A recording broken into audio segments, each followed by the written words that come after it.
तुम्ही निवडणूक हारलात म्हणजे मराठी माणूस संपला असं तुम्ही कसं सांगताय, कसं गृहीत धरताय? ही मराठी माणसं तुझी शेवटची निवडणूक म्हणजे मला हा त्यांचं लॉजिकच कळालं ना काय भावनिक. दुसरं कालच्या सगळ्या भाषणात काय होतं मला सांगा.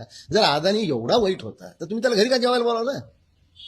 उलट अदानीकडून राज ठाकरे हे शिकायला पाहिजे की कसं काय लोकांशी संबंध ठेवले पाहिजे. तो सगळ्या पक्षी चांगले संबंध ठेवू नये. आणि अदानीनं किमान 50 वर्षाचं धोरण आखलं असेल. राजसाहेबांचं उद्या धोरण काय आज सांगू शकत नाहीत. त्याचे दुष्परिणाम सगळे भोगतायत ना. कधी बिनशर्त पाठिंबा द्यायचा, शेवटी त्यांचा अदानीच्या आडून मोदीवरच रोख होता ना.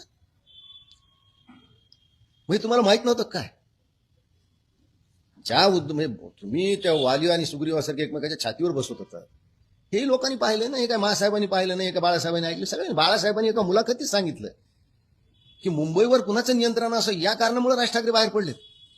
मग काय उद्धव ठाकरेनं मुंबईचं नियंत्रण राज ठाकरेकडे दिलंय?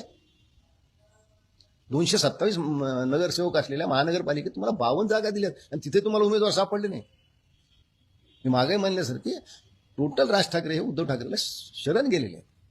25 जागा कुठं पुण्यात दिल्यात, 27 जागा नाशिकमध्ये दिल्यात, थोडंफार कल्याण डोंबिवलीमध्ये बऱ्यापैकी जागा दिलेल्या आहेत. पण कालचं भाषण याच्यातून मुंबईकराला काय मिळालं?